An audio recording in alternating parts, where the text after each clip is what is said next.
Welcome into this hour of CBS Sports HQ. So every Tuesday, 4 Eastern, it is time for our mock draft show. Taking a look at Ryan Wilson's latest mock draft here, 1 through 10.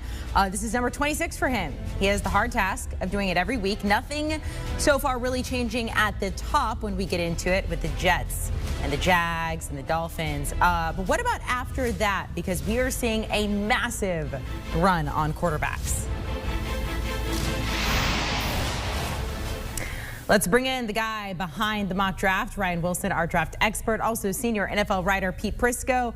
Ryan, we'll start with you, and it feels like Groundhog Day. I want to say we're going to start with the Jags. We're going to go to Trevor Lawrence. But so looking beyond that, because we already know that's going to happen, how are the Jags and Urban Meyer already starting to transform, thinking that Trevor's going to come there?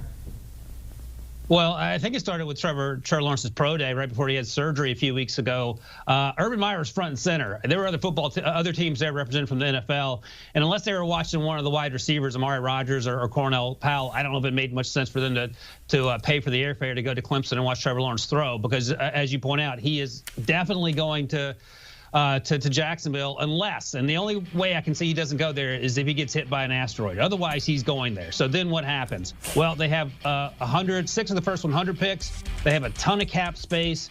And Pete, I'll be interested to hear what you think about this, but I was on Jacksonville radio today, and I wasn't just saying this because I was in Jacksonville.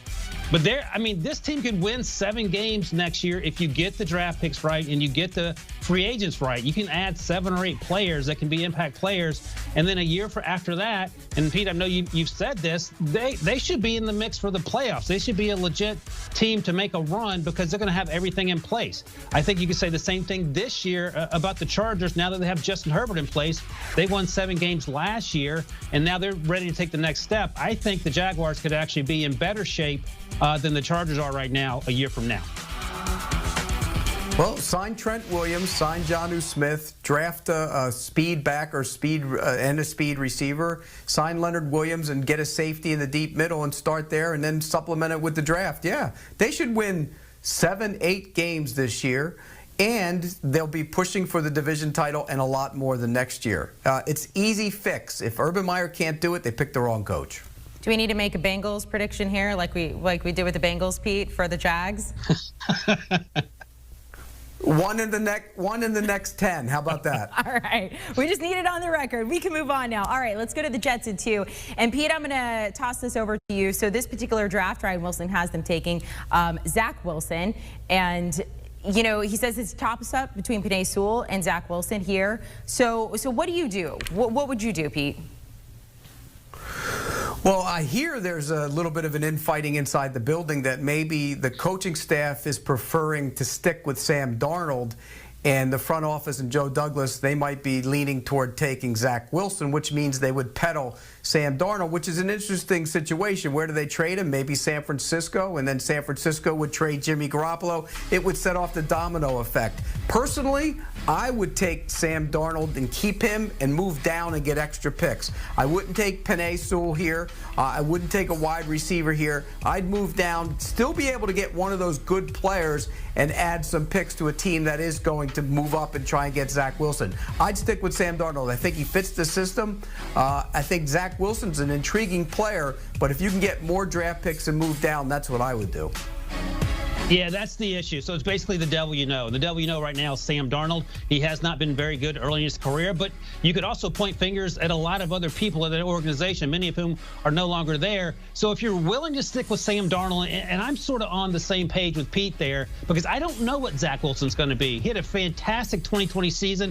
2019, he was good. But just yesterday, I was talking to Levi Owens-Arike, who you talked to today, Amanda, and I said to him, in 2019, when you faced BYU, who was Zach Wilson? And he said, not to be disrespectful, but he was just a guy. So he's a one-year guy who put a lot of great throws on tape. But Sam Darnold, will he be better with better players around him? And you'd have to imagine, yeah, he would. He was a top 5 pick for a reason. That wasn't that long ago. And if you trade down and continue to stockpile picks, just like the Jaguars, the Jets have a ton of cap space. You can get better quickly. I think Robert Saleh is the right coach for this job. We'll see if the ownership can stay out of the front office and the coaching staff's way. And if so, maybe you can find something with Sam Darnold. We have no idea what Zach Wilson's going to be like. Don't forget, Mr. Trubisky was a top 5 pick. He went before Deshaun Watson and Patrick Mahomes, and he's looking for a job right now. Dolphins have 2 first-round picks, so let's go to the Dolphins at 3 here. And Ryan, this is pretty interesting. I don't know if you've ever been this high in your draft. You have them taking Jamar Chase, wide receiver out of LSU, opted out of the season. So this is pretty high for him, Ryan. Yeah, I'll be honest, Amanda. I just succumbed to peer pressure on Twitter from Dolphins fans who hated me taking an offensive tackle. That's not really true. I don't think, and Pete sort of hinted at this with the Jets here, I don't like the idea of taking wide receivers this high because historically you can take them after pick 10 and all the way down to the end of the first round, early second round, and find a lot of value. Don't forget, Justin Jefferson, the 5th wide receiver drafted last year, went 22nd overall, had 1,400 receiving yards. But I tell you what, Jamar Chase is special, and he was a better player at LSU than Justin Jefferson when they were teammates in 2019. He is not as fast. He is not, quote unquote, as athletic, but he finds ways to get open. He makes contested catches all the time. You can throw short, intermediate, deep balls to him, and he comes down with the ball consistently. And I think if you're sticking with Tua Tagovailoa, and it sounds like for now anyway the Dolphins are, it makes some sense to give them players who can get open. And Jamar Chase does that and then some. All right, let's go to the Falcons at 4, and we already find our 3rd quarterback coming off the board. Ryan has them selecting Justin Fields, of course, Georgia quarterback. Pete, I want to start with you on this one. So you still got Matt Ryan, and I believe a couple weeks ago when we talked, you said you think Matt Ryan has at least another year or 2 years there. So do you like this selection for them? I don't. And I don't think they'll take the quarterback, although some guys around the league do. When you talk to them, they say, yeah, the Falcons may be leaning to take it a quarterback. I don't believe it. I don't think they will take their quarterback. I think they can still think that they can make a run. And you know, you try and put together some help for that defense. I think a corner could be in play here. There's no pass rusher that's worth this pick. There's no down player who's worth this pick. And I don't think there's a linebacker who's worth this pick. But there is a corner. And, you know, it's just a matter of who you want. Is it Patrick Surtain or Caleb Farley? And I lean to Patrick Surtain. I think he's a better player. Caleb Farley might be more athletic. But in this spot, if you could get Surtain and pair him with A.J. Terrell, then all of a sudden you have 2 good quality corners. And in this league, you need that. So I think they pass on the quarterback here and try and help their defense and try and make another run with Matt Ryan. I get what Pete's saying. I will say a few things. So there are actually some probably top 5, 6 cornerbacks that'll go in the first 2 rounds that you can circle back and get if you're the Falcons, if you don't want to take one that high in number 4. And the other thing is, and this is sort of what you hear as well, like the Falcons don't expect to be picking this high again. And if you're up here and you have a chance to get a quarterback like Justin Fields, and Justin Fields has taken some dings in recent weeks and months, just because that's what happens. It's the nature of the draft season. He is a really good football player. There's no doubting that. He's just a young football player. He hasn't played a lot of football. He's played a full season less than Trevor Lawrence. And Trevor Lawrence struggled during parts of his sophomore season. Justin Fields is going to be fine. And I think it's actually a great scenario for him in Atlanta where he will have to sit behind Matt Ryan for a year because Matt Ryan's contract is such that he ain't going anywhere.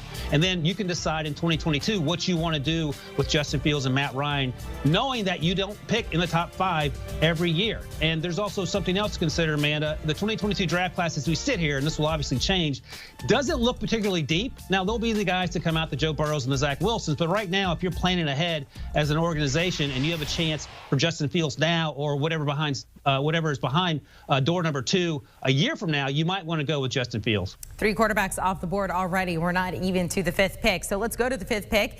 It is the Bengals. And Ryan, this is where we find Penei Sewell, one of maybe your top player in the draft that you really like. And you think he could be here if we do see that run on quarterbacks.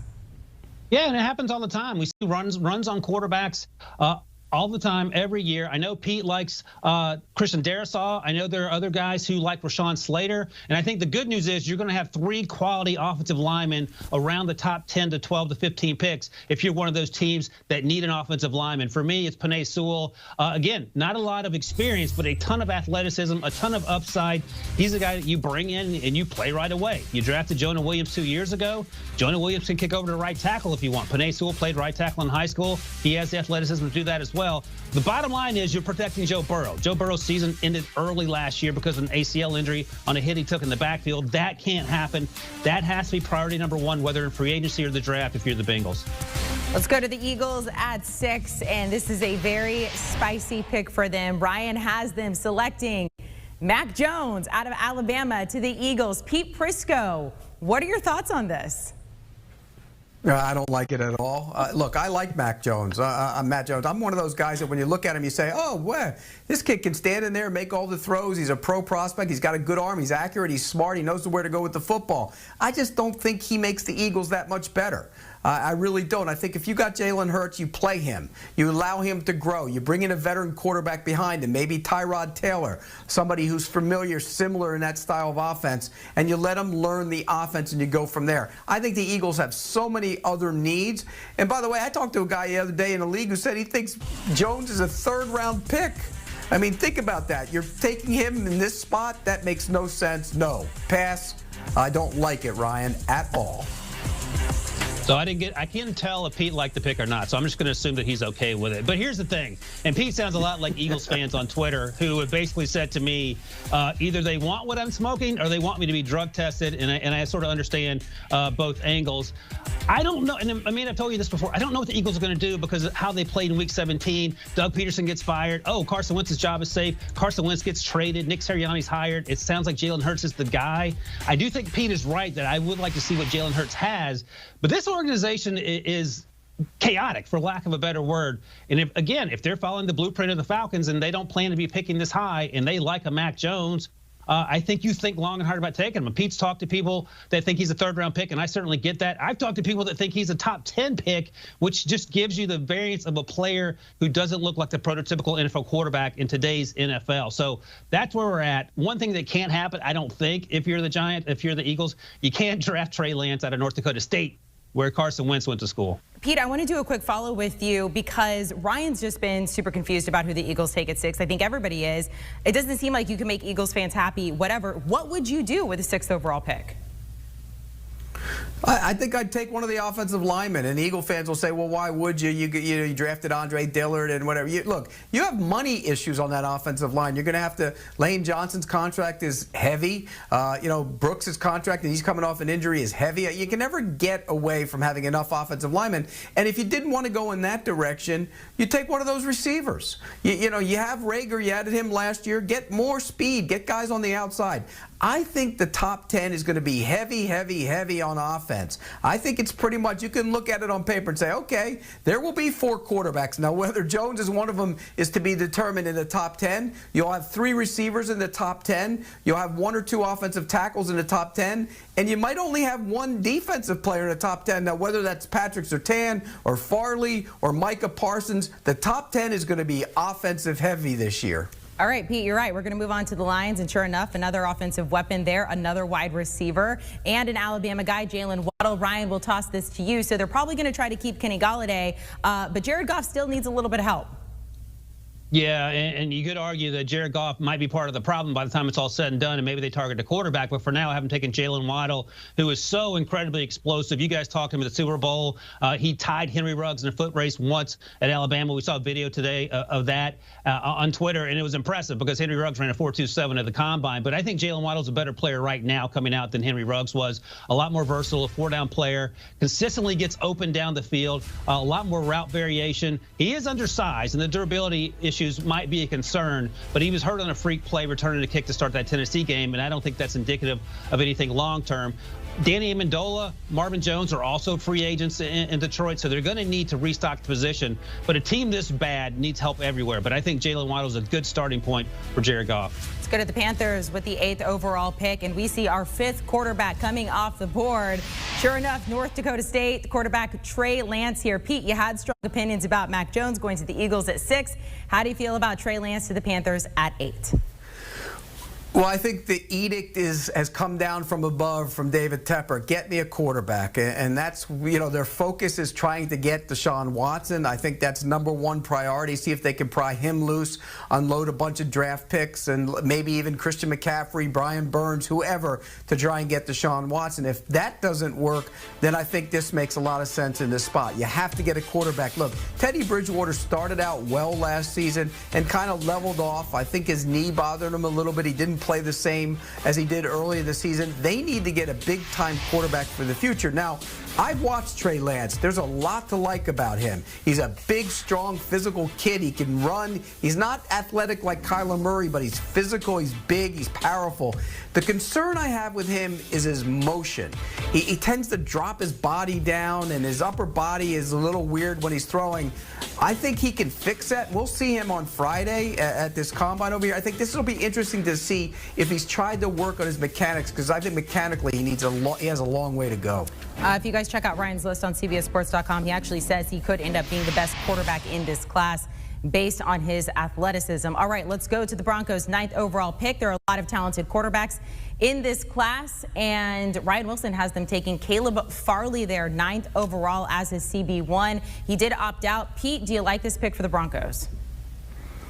Yeah, I do like the pick in that direction. I would prefer Patrick Surtain. I think he's a better player. Farley might have more upside, but if you're looking for a smooth guy who knows how to play the position and has been taught by his dad since he was a kid, that's Patrick Surtain. So I understand that, taking a corner, and I do like Farley. I think he's got a high ceiling. I think Surtain's just a safer pick at the corner position. They could also look at Micah Parsons in this spot. Now, Micah Parsons opted out, big-time linebacker at Penn State, and we've seen what off-the-ball linebackers can do. Devin White, Devin Bush. There's more value in that position now if you can stay on the field on 3 downs. So Micah Parsons is a possibility as well here.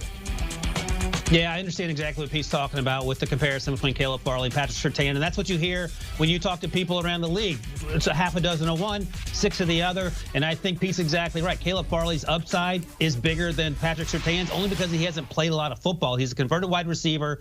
He's not much more. He is more athletic. Certainly, we've seen Surtain play at a high level. He was the best cornerback on that team last year for sure, even the year before with Trevon Diggs there, who ended up being the 2nd-round pick of the Cowboys. I just think it feels a need for the Broncos, and as Pete mentioned, you could go to another direction with the off-ball linebacker, even edge rusher, as we wait to see what happens with Von Miller. Cowboys have the 10th overall pick, and Ryan, you do point out they could use a corner. So Surtain's still out there, J.C. Horn's still out there, but you're going with an offensive lineman and Rashawn Slater out of Northwestern. Why? Yeah, I've had them taken in the past, Patrick Surtain for sure. Back-to-back, usually Caleb Farley. This time I had him going offensive line because the offensive line is getting older. The offensive line's been banged up. Rashawn Slater is one of these players that I mentioned earlier. A lot of teams, some teams like him better than Penei Sewell. Pete also has mentioned some teams like Christian Darrisaw. So there's a mix of guys and directions you can go. They're all incredibly athletic for offensive linemen. Rashawn Slater, who didn't play in 2020, played at a really high level in 2019.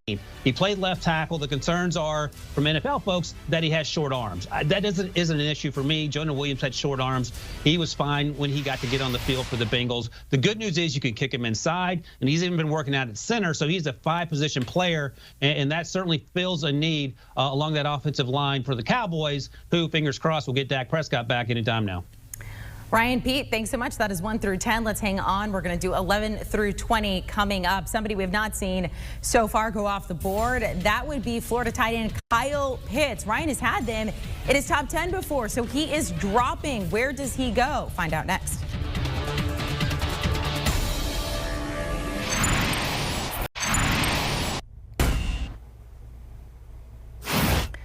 Welcome back into CBS Sports HQ. We are going through Ryan Wilson's latest mock draft. We do that every Tuesday at this time. So we did 1 through 10, taking a look at 11 through 20. Well, now let's go back to 1 through 10. So 1 through 10, we saw a run on quarterbacks, 5 in the top 8 there. 2 wide receivers off the board, 1 cornerback in Caleb Farley. So that means guys like Patrick Surtain are still out there, J.C. Horn, Micah Parsons. Where do they go?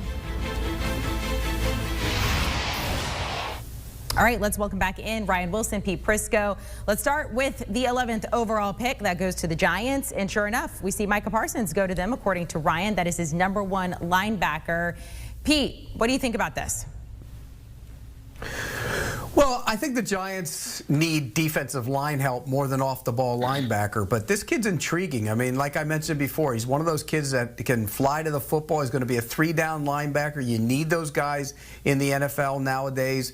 My only concern, and some scout mentioned this to me, and I've watched it a little bit on tape, is instinctively, does he have the same type of instincts that Devin White has at Tampa Bay? And I'd say no right now, but that doesn't mean he can't get there. He also had an issue off the field that some teams are a little concerned about, but and then he opted out last year. But I don't think the Giants are going to go in this direction.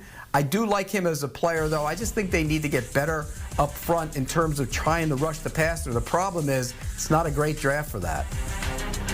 Yeah, Pete's right, because Dave Gettleman loves big guys on both sides of the ball, so that would be much less surprising if he went with someone along the defensive line or even an offensive lineman where they also need help. They also need help at wide receiver. They might even take a tight end. I don't know if they'd be afraid because of how Evan Ingram didn't work out. And even secondary. So a team that, had a chance to win the division, a truly terrible division, still needs help a lot of places. I think Michael Parsons brings that athleticism. But if you told me they focused on an edge rusher or try to get better along the offensive line, that would certainly make more sense given Dave Gettleman's track record. 49ers have the 12th overall pick. Ryan, you have them taking Heisman winner DeVonta Smith. I loved in your article, you said, imagine Deebo Samuel, Brandon Ayuk, George Kittle, DeVonta Smith on the field with Kyle Shanahan dialing up the play. So with this pick, do we assume that Jimmy Garoppolo is in fact staying there? Well, I think I also wrote there's no way that Jimmy Garoppolo could mess this up, assuming he stays. So you would imagine that would be something that would allow him to continue to get better. And I think we give Jimmy G too hard a time. He did help that team to the Super Bowl a few years ago, and he has battled with injuries. That said, it's not a secret that they're looking to upgrade the quarterback position, so we'll see what happens there. But I think DeVonta Smith is a truly special player. If he weighed 185 or 190, he'd be the first wide receiver in this draft class. The only issue is that he's slight of frame, and it's not from lack of trying in terms of gaining weight. There's nothing he can do about that, but I think he is an exceptionally good player. And I know folks on Twitter get angry that I have him going, quote unquote, this low. Remember, Henry Ruggs went 12th overall last year as the first wide receiver. He is much better than Henry Ruggs, and he is one of the best players in this draft class. And I think wherever he lands, he's going to be a difference maker from day one. Chargers have the 13th overall pick. Ryan gives them a weapon for Justin Herbert and Florida tight end Kyle Pitts. Pete, this helps him. Will he still be here at 13? He might be there at 13. Remember, the value of that position in terms of the draft, usually those guys get found later in the draft, and they don't go that high. Now, the game is changing a little bit, but if you look at the top tight ends, Kittle didn't go in the first round. Kelsey didn't go in the first round. Gronk didn't go in the first round. Waller was a free agent. You can find those guys. So I love the kid as a player. I mean, the things he can do down the field, he doesn't block anybody, so that's a concern too. But you're also discounting the fact that they have Hunter Henry. And Hunter Henry, had his best season last year, stayed on the field for most of the season, which has been a concern with him.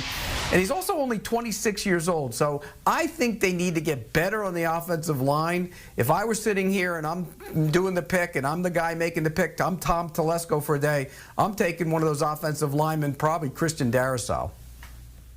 Yeah, and I've certainly had them going offensive line in the past at this position. I've had them going edge rusher because we don't know what's going to happen with Melvin Ingram, who's now 31 years old and is going to be a free agent in a few days. But I can't imagine passing on Kyle Pitts here. If there is, feel like you can get an offensive lineman later, and Hunter Henry isn't part of your future. If Hunter Henry's part of your future, then I get that. But he can play anywhere, and he is more pass catcher than tight end in my mind. You can line him up anywhere you want to. He didn't drop a single pass last season. He is truly special. He has made some special plays against some really good guys in the SEC, many of whom will probably be first-round picks. So I think this makes life easier for Justin Herbert in an offense that's going to be remade after redoing the coaching staff this offseason. Sort of a similar situation, Ryan, there with the Vikings at 14. You point out in your article that there's a couple of positions that they need. You have them taking Kwity Paye because if he is here, you said it'd be really hard to pass up on him. Yeah, I love Kwity Paye. Again, and a lot of these edge rushers fall in the same category in that there's not a lot of experience, but there's a ton of upside based on strength and athleticism and quickness, and you see that time and time again. There's no Chase Young that's going to be a dominant force from day one, or at least it looks that way, but Kwity Paye has a chance to be special. He is going to have to grow into that role. We know that Mike Zimmer loves defense. They could also go offensive line here. You could even draft a wide receiver for DeVonta Smith or Jalen Waddle failed at this point, but I think getting help on the edge, getting help on the D-line makes this unit better. They need help on the back end as well, but Kwity Paye is a top 10, top 12 pick for me, so I'm fine taking him here at 14. Patriots have the 15th overall pick. I feel like the Patriots sort of in this draft have been somewhat of an afterthought. You have them taking Greg Rousseau, and I know a lot of guys here are really big on Greg Rousseau out of Miami. Pete Prisco, what do you think here? He says that he's not necessarily a finished product, but how could he fit into this Patriots defense? Well, they need pass rush help. There's no question about that. But, this isn't a position they usually address this high in the draft. And when you look at Russo, he didn't play last year. I mean, there's no tape on him from a year ago, and he didn't play. But two guys who did play at Miami, Jalen Phillips and Quincy Roche, both had good years. So I think when you look from that standpoint, he hurt himself. Remember, this was a guy that some guys talked about as a top 10, 7, 8 pick last year, and I don't think he's even going to go this high this year. This is a little high for me. I think he's going to go later in the round because and Ryan mentioned it, there's no elite pass rusher. If there was an elite pass rusher, he'd go in the top 10. So this group might all come off the board together. I don't know if the Patriots will make this pick, though. Cardinals at 16. Pete Prisco, we finally see our guy, Patrick Surtain, to second. So the Cardinals have a new member of their defense, J.J. Watt. They get another weapon here because, we could see some corners go in free agency. So Patrick Surtain to the Cardinals, Pete Prisco. This I love, and I don't think he's going to be there when they pick. They would probably race that card to the podium because Patrick Peterson is an unrestricted free agent, didn't play that well last year. They might bring him back on a 1 or 2 year deal. I don't think he's going to get a big deal from the Cardinals if he wants to stay in Arizona. So this would make a lot of sense, and I think this would be a great pickup for him if they could get him in this spot. I don't think he's going to be here. Yep, Pete's exactly right. So we'll see what happens with Pat P. We'll see what happens with Patrick Surtain in terms of where he goes. This means, and this is one of the great things about free agency, as we go through this process, you start to check off things you no longer need as a team in terms of first-round draft picks. And now the Cardinals no longer have to worry about an edge rusher with a top 16 pick. They can focus on other needs. Surtain certainly fills a huge need in the secondary. They drafted Byron Murphy a few years ago at the top of the second round. Struggled a little bit as a rookie, came back pretty strong last year. He's a piece you can build around in that secondary. They have Budda Baker, who's one of the best safeties in the league that we don't really talk about. This defense has a chance to make some huge strides in one of the toughest divisions in football. Raiders have the 17th overall pick, and Ryan, you have them selecting Jeremiah Owusu-Koramoah out of Notre Dame. A couple questions. Are we looking at a linebacker or a safety here with him, or does it not matter at all because the Raiders defense was just that bad? Yeah, you're channeling Prisco there with the Raiders defense. Was just they were terrible. And right, you get 11 guys out there, and you would probably improve what we saw last year. I like Owusu-Koramoah more as a safety. Some of the scouts that I talked to like him more as a safety. Others probably like him more as a linebacker. He just doesn't weigh very much, so he's not going to help you a lot in the run game in the trenches. But he can certainly make plays. He can fly all over the field. He reminds me a little bit in terms of his versatility, not necessarily the way he played and play out, but of Isaiah Simmons, how you can move him all around. And we heard when we talked to B-Mac last week, he had a comp that I liked a lot. Jeremy Chin, guys that are versatile, and that's what Owusu-Koramoah is. He's still learning the position in terms of being football IQ smart. There are questions about if he knows where to be at all moments, but that's okay. Again, these are young guys. That's why you have NFL coaching to make you better. And I think in Las Vegas, that's exactly what they need. They need more athletes on the back end. Dolphins' second pick of the first round. They had 3. You had them taking Jamar Chase, wide receiver. Here at 18, Ryan, you have them taking Elijah Vera-Tucker. He moved out to left tackle for 2020. And you say that he's an attractive option for the Dolphins if they are here. Ryan, do you think he's an attractive option for the Dolphins? I mean, Pete, sorry. I meant to cut you off, Ryan. Yeah, I do. Again, though, what position does he play? I know he moved out to left tackle, did a nice job last year, but he's been a guard. And so from that standpoint, we know guys who come from New England love position versatility, and that's attractive to Brian Flores, I would imagine. He can play inside. He can play at tackle. I would like this pick in this spot. I think this kid's a good football player. Again, I don't think he's as good as Christian Darrisaw, but there's a lot to like about him because of that position versatility. Let's go to Washington at 19th overall. So in Ryan's past mock drafts, you see them try to snag a quarterback here. 5 are already off the board, so they may not have that option unless they trade up. So they do get another offensive weapon in Kadarius Toney from Florida. Pete, what do you think about that? I love this kid as a player. Look, I don't know what he runs on the clock, and there's some concern that he might not be a burner on the clock. I don't care. He plays fast. He's an explosive player. He'll give him a nice weapon, on the other side to get this team that needs to get their passing game upgraded. And you look at the quarterback position, yeah, there's not a quarterback worth taking here for them. That means they probably have a veteran if they see it that way. Maybe Andy Dalton, Ryan Fitzpatrick. But you need more help at wide receiver. Terry McLaurin's on one side. I think this kid would be a nice addition. Again, not a fast guy, I don't think, in terms of on the clock, but boy, he plays fast. That's right, Pete. He plays extremely fast, and he's a four-down player. He can return kicks for you.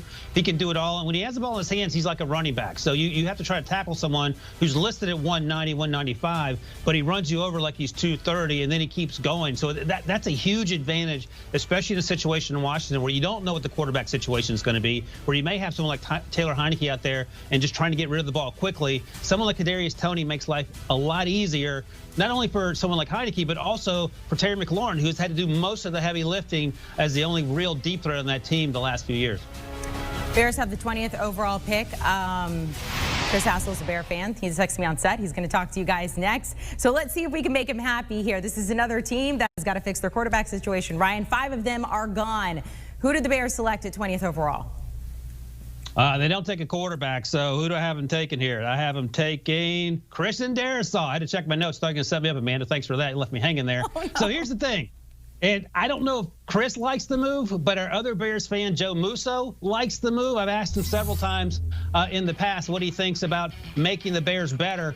Quarterback is obviously the top of the list, but when you're picking this far down, all the guys are gone, as you mentioned. You could get a wide receiver here. We've heard Ryan Pace, the GM, say that he wants to keep Allen Robinson. Allen Robinson may have different ideas about that. But whatever happens, and whoever's there in terms of the skill position players, you have to make the offensive line better. Christian Darrisaw does that. Pete's a huge Darrisaw guy. There are a lot of guys around the league that are as well. He's extremely athletic, plays with an edge, and I think he helps that team. Chris Hassel. Joe Musso may like it, but Chris just won't like this. Doesn't love it. We'll see. We'll see if you guys can make him happy after the break. All right, Pete and Ryan, I am signing off. Thank you so much going 1 through 20 with me. Coming up on the other side, 20 through 32. Some big names we have not seen go off the board. J.C. Horn, Christian Barmore. Do they land in the first round? Find out next.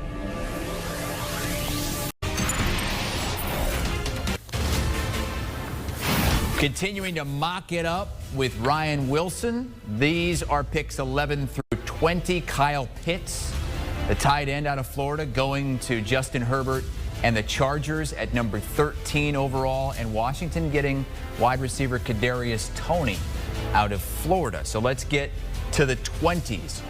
Joined by Ryan Wilson and Pete Prisco. And Pete, at number 21, Ryan has the Colts taking a cornerback out of South Carolina, J.C. Horn. Xavier Rhodes is going to become a free agent.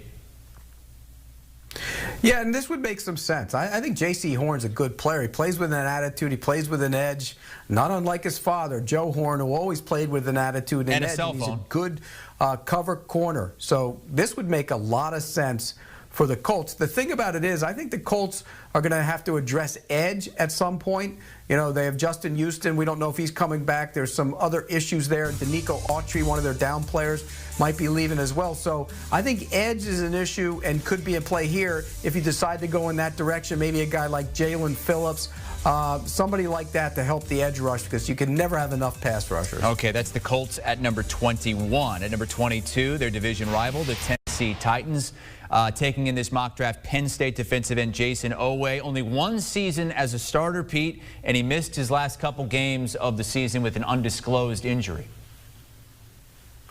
Again, though, these guys are all going to go in this range. All these pass rushers, you're going to run on them.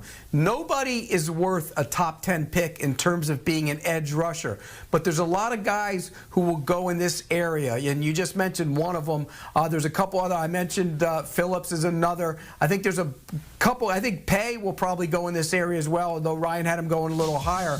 I think all these guys are going to go in this 21, 20 to the 32, because there's not an elite rusher, and I think that's going to hurt their market and drop them down a little bit. But there'll be a run on them, because you can never have like I said, you can never have enough of those guys, Chris. Okay, moving on to number 23, the New York Jets. After Ryan had him taking quarterback Zach Wilson, number 2. Ryan, you're getting him some help at the wide receiver position with a nice little toy and Rondale Moore, the wide receiver out of Purdue.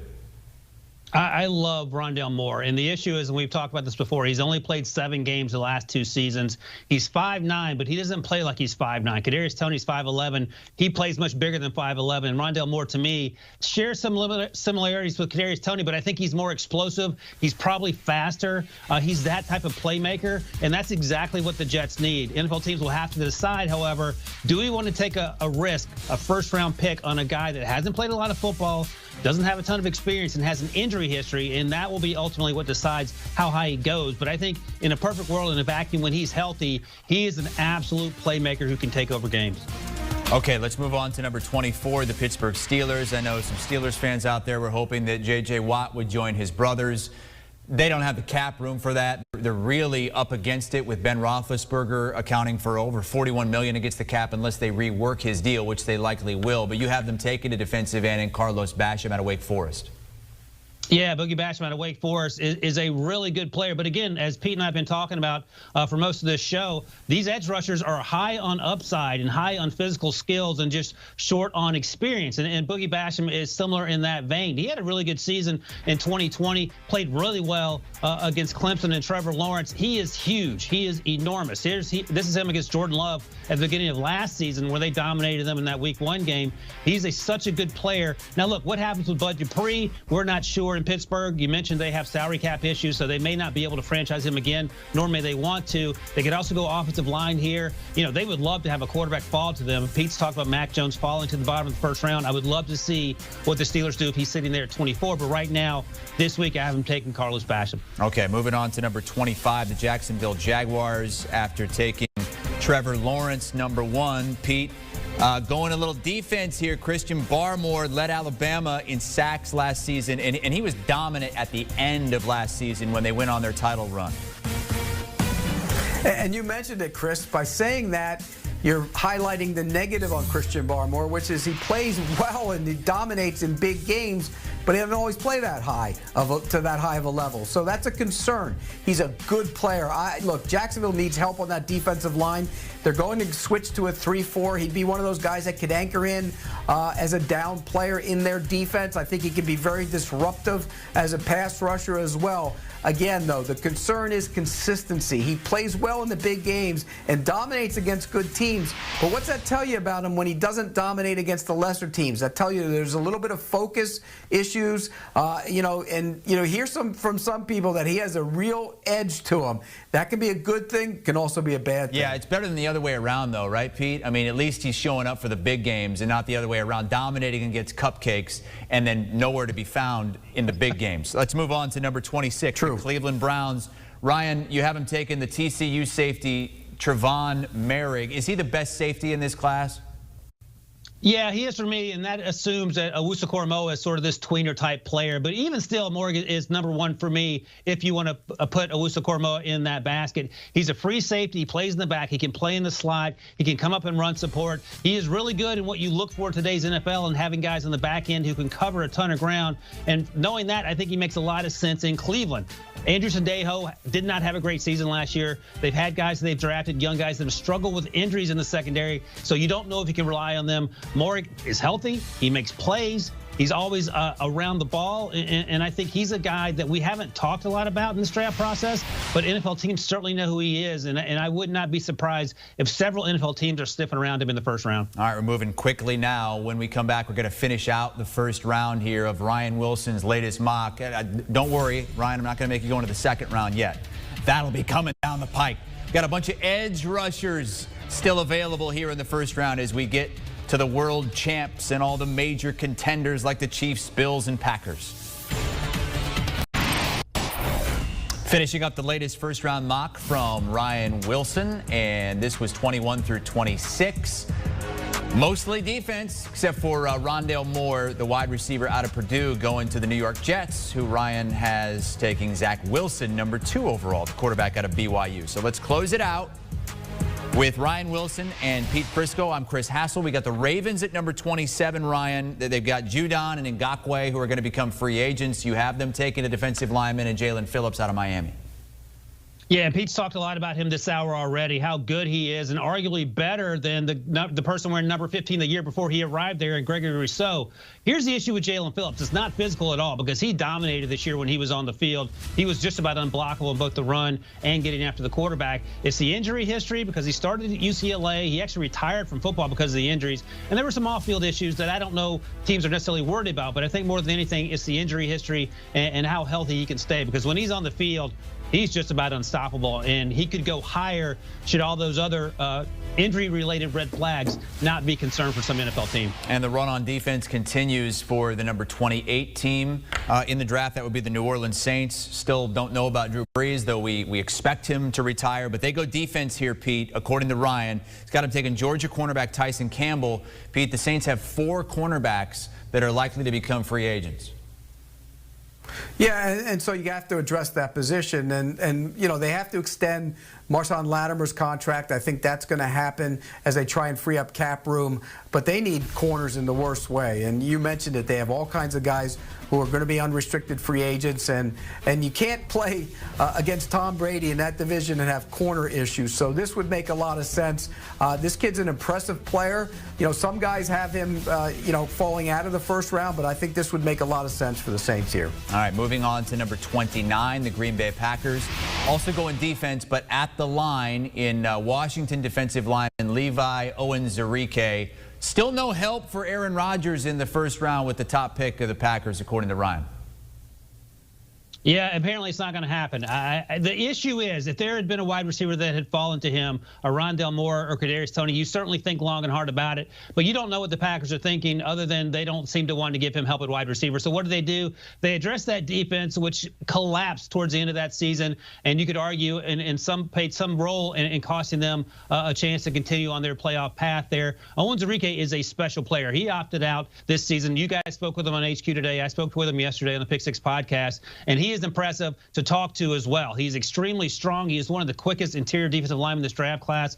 Day one of the Senior Bowl, he absolutely dominated before taking the rest of the week off because of an injury. I think if he's here, he helps you immediately on the inside of that defense. Okay, moving on to number 30 and the Buffalo Bills. Pete, Ryan has the Bills taking the Nagurski Award winner for the top defensive player in all of college football last season, Zaven Collins, the linebacker out of Tulsa.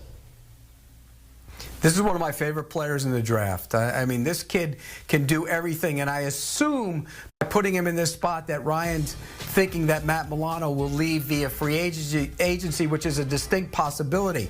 I think this kid can play inside linebacker. He can play on the edge. I talked to a guy yesterday who told me he thinks he's going to be an outside force as a 3-4 outside rusher. I love Zaven Collins, and if I were the Buffalo Bills, I'd race this card to the podium if he's still sitting there, and I don't have Matt Milano. You had a couple pick sixes, including one to win a game in overtime. A walk-off pick six is what we're seeing right there. Moving on to the 31st overall pick, the Super Bowl losers, the Kansas City Chiefs. Ryan, you have them going with a linebacker, Azeez Ojulari, edge.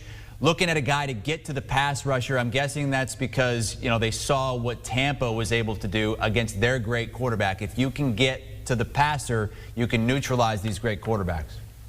And they struggled to do that at times down the stretch when it was the most important part of the games. And we saw that, to your point there, Chris. You could also argue maybe they need offensive linemen based on the way that Super Bowl played out. But a lot of those guys were injured, and they will be back. Another one opted out. He will be back. I think Azeez Ojulari, who's quietly flown under the radar as a really special edge rusher, will be a first-round pick. It's just a matter of where he goes, anywhere along the bottom 15 there. He sets the edge. He's stout against the run. Sometimes you see these edge rushers who aren't very good against the run, and he's really good at getting after the quarterback. He's not as explosive as a Jalen Phillips or a Kwity Paye, but he is consistent, and that's someone who can step in right away opposite Frank Clark and make that pass rush that much better.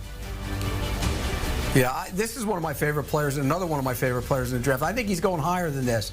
And you mentioned it. He plays the run. He's tough. He's physical. He plays hard every single play. And if you watch the Super Bowl, you know the Chiefs couldn't get any sort of pass rush on Tom Brady. You have to be able to knock the quarterback down. Frank Clark was a disappointment last year. He needs to play better, but they needed another young edge rusher. This would be a great pick for the Chiefs. Okay, last pick in the first round, going to the Super Bowl champion Tampa Bay Buccaneers.